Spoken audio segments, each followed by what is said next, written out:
Quelles sont tes racines et tes fondations? Mes racines, je viens de la Provence déjà, donc une région qui est pas à côté. Euh, donc pour moi, je viens de la terre.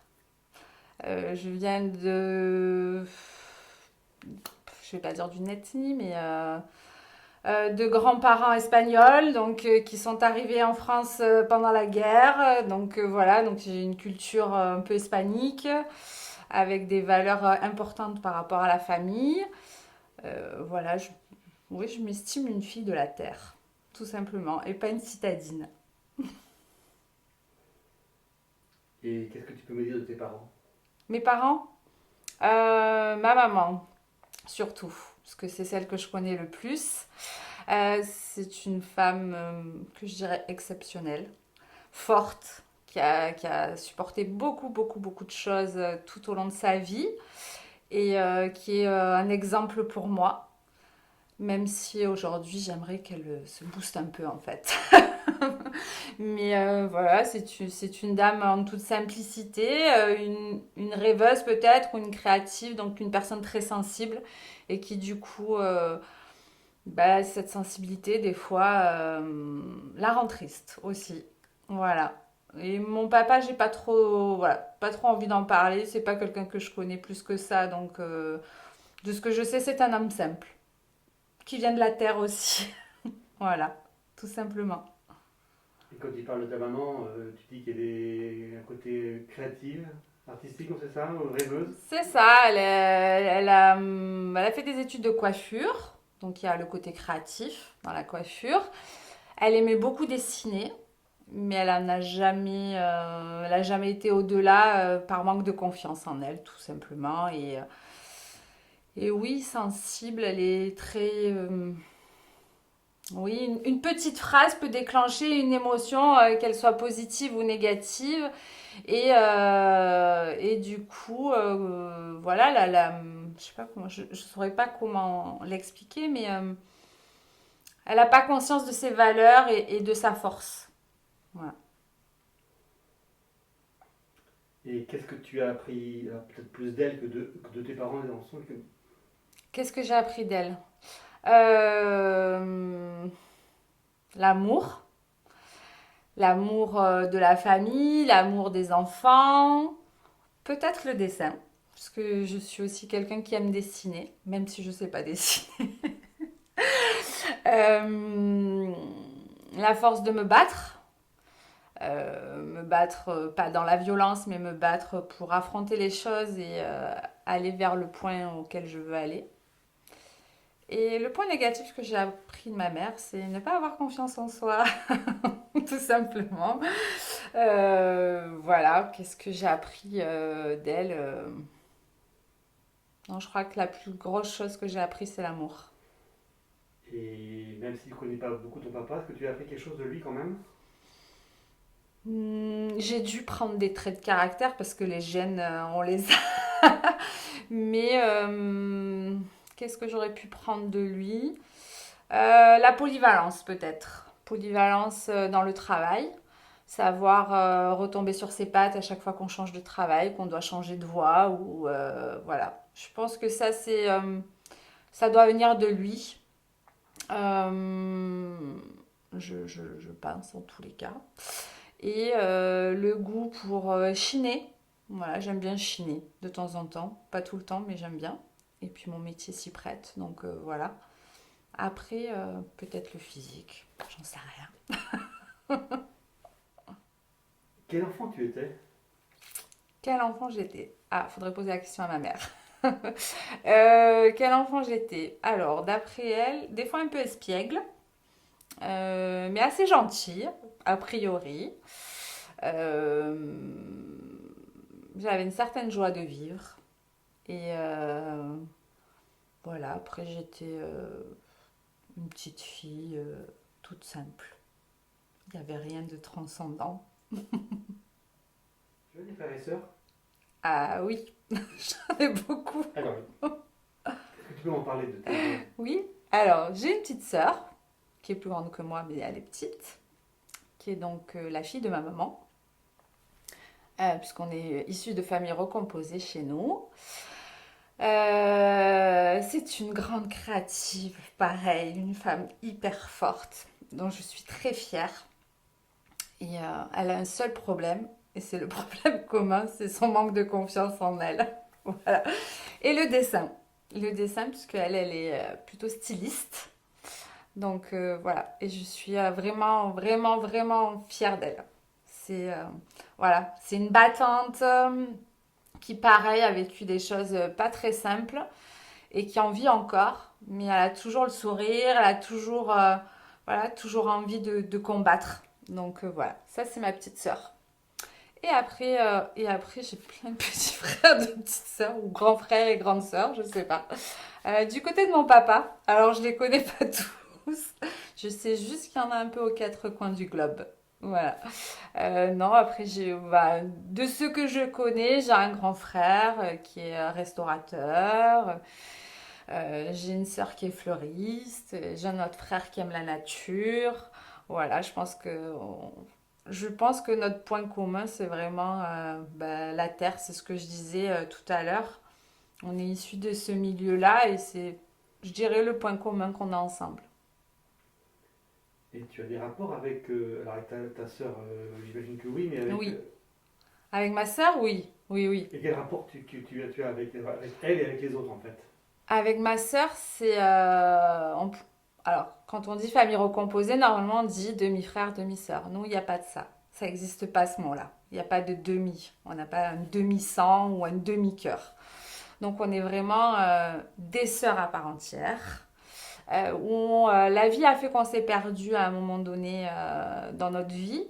Alors on ne s'est pas perdu de vue parce qu'on a toujours été en contact, mais on se fréquentait pas trop. Et depuis quelques années, on se retrouve et là, on vit en fait nos instants de vraies sœurs où on partage nos secrets, nos angoisses, nos coups de cœur, nos coups de gueule. Voilà, des vrais moments de complicité. Donc ça, c'est vraiment que du bonheur pour moi. J'ai l'impression d'avoir eu droit à une renaissance de relations sœur-sœur. Voilà. Et avec les autres, avec mon grand frère, c'est quelqu'un que je cherche désespérément à rencontrer un jour dans ma vie et à lui parler voilà, de vive voix. Euh, j'ai réussi à le rencontrer sans qu'il le sache, en me mettant à la terrasse de son café à Paris lors d'une visite professionnelle. Voilà, ça a été beaucoup d'émotions pour moi. Et à la fois, c'était la chance pour moi de lui parler de vive voix. Et d'un autre côté, je me suis dit que c'était ni l'endroit ni le lieu et que je pouvais pas faire ça. Donc j'ai laissé un petit mot. Et voilà. Et depuis, je n'ai pas de nouvelles. Donc c'est peut-être quelqu'un avec qui je n'aurai jamais de relation. Sûrement même. Mais en tous les cas, c'est quelqu'un qui fait malgré tout partie de mon pulse. Et donc pour moi, c'est une pièce manquante. Voilà. Après, j'ai une autre sœur que j'ai rencontré il y a 10 ans maintenant, via Facebook. Voilà, on retrouve des fois des frères et sœurs via Facebook, comme ça, ils apparaissent. Et donc ça a été notre premier contact. Et puis elle était de Nantes, elle est arrivée donc par avion quelques jours après, on s'est rencontrés. Et voilà, on a appris à se découvrir, on a fait un petit bout de chemin ensemble, et puis ben, voilà, nos chemins se sont plus ou moins séparés, mais voilà, elle sait que je suis là, je sais qu'elle est là, et après ainsi va la vie. Et pareil pour mon autre frère, qu'est-ce que je l'ai rencontré lui? Ben, c'est le premier que j'ai rencontré, c'est le plus petit, enfin le plus petit, il est malgré tout plus grand que moi, mais c'est le plus petit.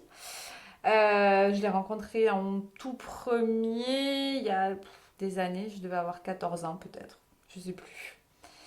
Et là, ça a été un peu plus compliqué parce que lui parlait de demi-frère et de demi-sœur. Et ça, pour moi, c'est pas possible. On ne peut pas parler comme ça. Donc, ça a été, voilà, ça a touché ma sensibilité et ça nous a empêché de créer de vrais liens de frères et sœurs. Chose qu'il regrette, parce que je le sais, qu'il regrette beaucoup.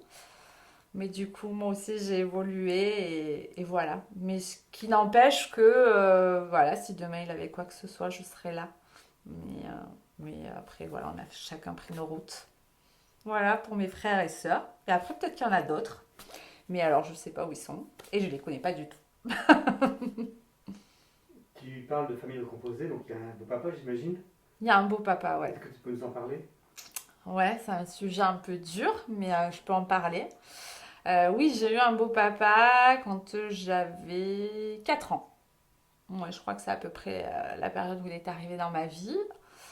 Ça a été donc mon papa pour moi. Jusqu'à 4 ans, la figure paternelle étant importante, il me fallait avoir quelqu'un qui soit mon papa en tous les cas, parce que je n'avais pas de relation avec le mien. Ça a été, je saurais pas, on a vécu des super moments, comme des moments très durs aussi, hein, parce que c'est pas facile quand quelqu'un n'a pas d'enfant et qui, du jour au lendemain, se retrouve papa d'une petite fille. Euh, donc voilà, il y a eu des conflits aussi. Et puis il y a eu l'arrivée de ma petite sœur. Là, ça a été du coup une séparation entre lui et moi, puisqu'il venait d'être père, vraiment père. Et donc voilà, j'ai été un peu mise sur la touche. Alors je pense que c'était pas volontaire du tout de sa part, mais c'était inconsciemment sûrement. Et puis, la vie a fait que c'était pas simple entre ma maman et lui, tout le temps, hein, comme dans tout couple. Jusqu'à un jour, bah, il y a eu un clash. Et ce clash, malheureusement, s'est terminé par une fin de vie. Voilà, donc ça a été un très très très dur moment pour moi, puisque j'étais pas présente, j'étais en voyage scolaire à l'étranger. Donc je n'ai pas pu assister à ses funérailles, je n'ai pas pu faire mon adieu en fait, enfin mon au revoir en tous les cas. Et donc voilà, c'est toujours un sujet un peu sensible, j'avoue. Voilà, on perd des gens comme ça du jour au lendemain sans pouvoir s'expliquer, sans pouvoir dire ce qu'on a au fond du cœur, sans pouvoir dire qu'on l'aime et que c'est lui notre papa, et même si on n'a pas de sang en fait commun. Donc voilà. Voilà pour mon papa. Et après, ben, de l'autre côté, je sais pas. Voilà, il y a eu sûrement beaucoup de femmes, parce qu'on a tous une maman différente de l'autre côté, mais je les connais pas.